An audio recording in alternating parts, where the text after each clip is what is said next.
Olá, caros alunos, vamos iniciar mais um encontro com a filosofia.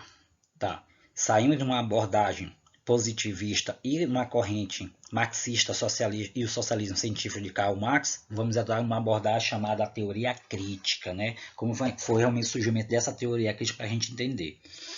Tá. A teoria crítica é uma abordagem teórica que, contrapondo-se à teoria tradicional da matriz cartesiana, e buscou unir a teoria com a prática, ou seja, incorporando os pensamentos tradicionais filosóficos deixados, mas transformando eles para que a gente possa, no presente, entender, né, essa reflexão deixada por esses filósofos. A teoria crítica se iniciou, né, a partir do momento do ensaio manifesto publicado por Max Horkheimer 1937, e intitulado Teoria Tradicional e Teoria Crítica. A teoria crítica também foi culminante associada a esses filósofos chamada de Escola Frankfurt, que todos os vínculos, né, inicialmente foram pelo Instituto de Pesquisa Social da própria Escola Frankfurt. E a partir daí começou a surgir a reflexão, né, sobre esses pensamentos desses autores filosóficos que começou a criticar a questão das pós-guerras. Então, como eu falei, a teoria crítica são pensadores iluministas que acreditavam quanto mais evoluía a força e a sociedade, menos frequente seriam as ações bárbaras. Era um porém, né? Isso que era para acontecer, né? Infelizmente não aconteceu dessa maneira. Porém, o desenvolvimento econômico, técnico, científico ocorrido após a Revolução Industrial não trouxe conforto e melhoria, né, das condições de vida para o conjunto da sociedade. O ser humano ainda continuou, né, a enfrentar dor, miséria, degradação e guerra. Esse desenvolvimento foi acompanhado intensamente à destruição à morte. Foi as duas guerras mundiais e a ascensão dos movimentos totalitários em conflitos regionais que ocorreu, que a partir do momento que essa sociedade estava realmente intensamente a matar a sua própria espécie. Esses pensadores da teoria crítica, original da escola Frankfurt, tentaram compreender como o progresso, em vez de sufocar realmente a irracionalidade humana, que foi capaz de intensificá-la. A partir do momento, a teoria crítica com suas críticas, né, perante a própria sociedade humana. Theodor Ardon e Max Horkheimer, né, esses filósofos da escola Frankfurt, né, o Theodor Ardon foi 1903 até 1969 e Max Horkheimer 1895 até 1973. Eles fizeram uma reflexão do conceito da razão. Ele definiu que esse conceito de razão seria em dois momentos: razão instrumental e razão reflexiva. A razão reflexiva teria essa razão humana, que a determinado momento ela é desvinculada, essa reflexão humana, deixando de refletir sobre os fins e os valores humanos, que seria uma tarefa da razão reflexiva, né? Por conta que eles começaram a traçar essa transformação apenas pelos instrumentos utilizados como finalidade específica, que seria a razão instrumental, ou seja, como por exemplo as guerras como surgiram, o homem estava especificamente lutando, né, para poder conquistar mais poder na sociedade. E a partir daí largaram a reflexão, a razão própria humana, e começaram a buscar essa reflexão, ou seja, essa razão instrumental, especificamente por conta dos seus próprios ganhos e fins. E a sociedade contemporânea começou a se predominar a razão instrumental e não pela reflexão. Por isso que começou as guerras. Começaram essas guerras porque eles, a partir do momento que eles estavam ambiciosos pelo poder e só queria, né, o seu bem realmente comum.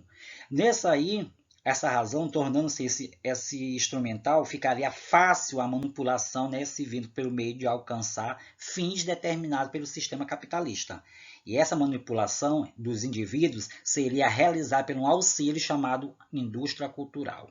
Que é isso que a propagação, né, dessas indústrias culturais em busca de poder e traçando assim, trazendo o ser humano para uma ideologia realmente falsa. E a partir desse momento, a indústria cultural da propagação, né, ela começou a desvincular o homem da sua espécie, da sua própria espécie, para que ele possa realmente servir em torno de um poder absoluto. Com esse nascimento dessa industrialização cultural, né, a partir daí começamos a perceber como foi definida essa indústria cultural.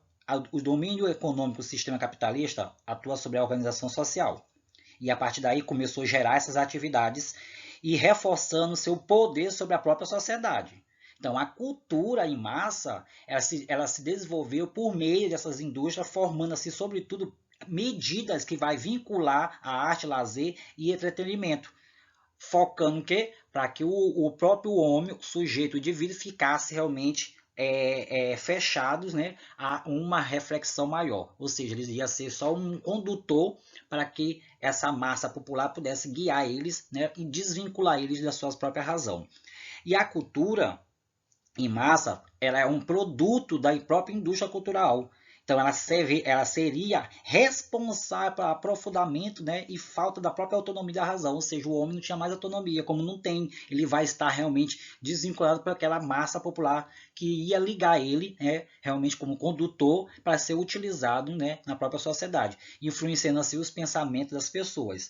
Essa distração e o desvinculamento, né, foi realmente lógico quando o capitalismo começou a se desenvolver, escondendo assim e camuflava realmente a realidade e opressora do sistema, né? Porque eles só queriam ver o progresso, mas não queria ver a dor nem a miséria da população. Aí a indústria cultural começou a divulgar esses valores de sistema capitalista, achando que isso seria o melhor para a sociedade. E criava realmente um tal de desejo de consumo influenciado pelo próprio comportamento do homem.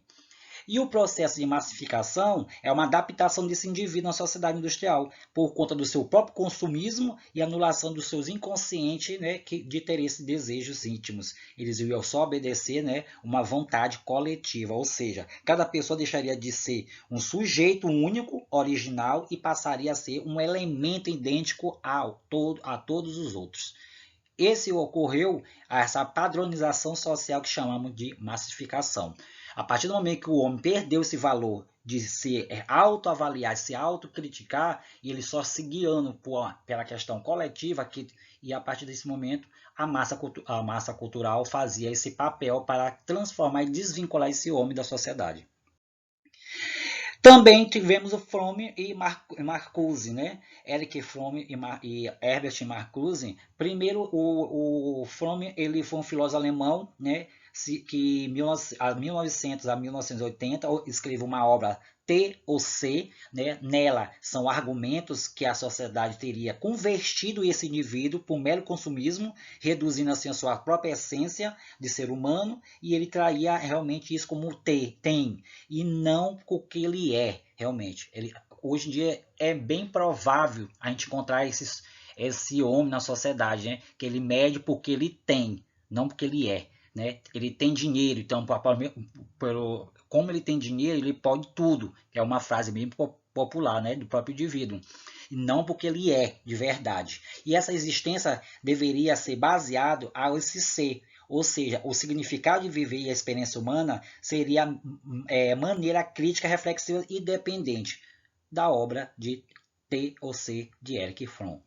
Herbert Marcuse, esse filósofo alemão também, 1898 a 1979, ele argumentava a participação de cada vez maior da tecnologia. Então, a vida das pessoas criou essa aparência, né, de racionalidade ao todo o sistema no qual os consumidores estão realmente envolvidos, que é essa grande tecnologia. Quem realmente não vive através da tecnologia? Um celular, outros equipamentos tecnológicos. Então, a partir daí, de ter suas técnicas apoiadas à ciência, o sistema começou a aprofundar a questão irracional desse homem, pois ele caminhava contra o ser humano, que seria realmente a tecnologia. Ele desvinculava o homem, né, dessa questão, né, de viver, né, de algumas tendências tecnológicas.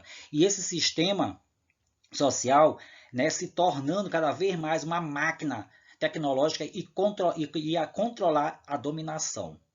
A partir daí, se o sistema social seria incorporado por essa grande massa popular tecnológica que foi se desenvolvendo ao longo desse progresso, desse capitalismo, os valores humanos teria realmente assumido uma forma de valores da sociedade, que seria o consumista, né? O indivíduo teria perdido sua individualidade em prol da sua totalitarismo da sociedade tecnológica e da máquina produtiva. A partir do momento que ele está vivendo nessa expectativa de desenvolvimento tecnológico e ele largou de viver sua vida realmente pessoal como pessoa na sociedade. E a partir daí, esquecendo realmente dos padrões sociais e valores realmente deixados ao longo desse processo histórico.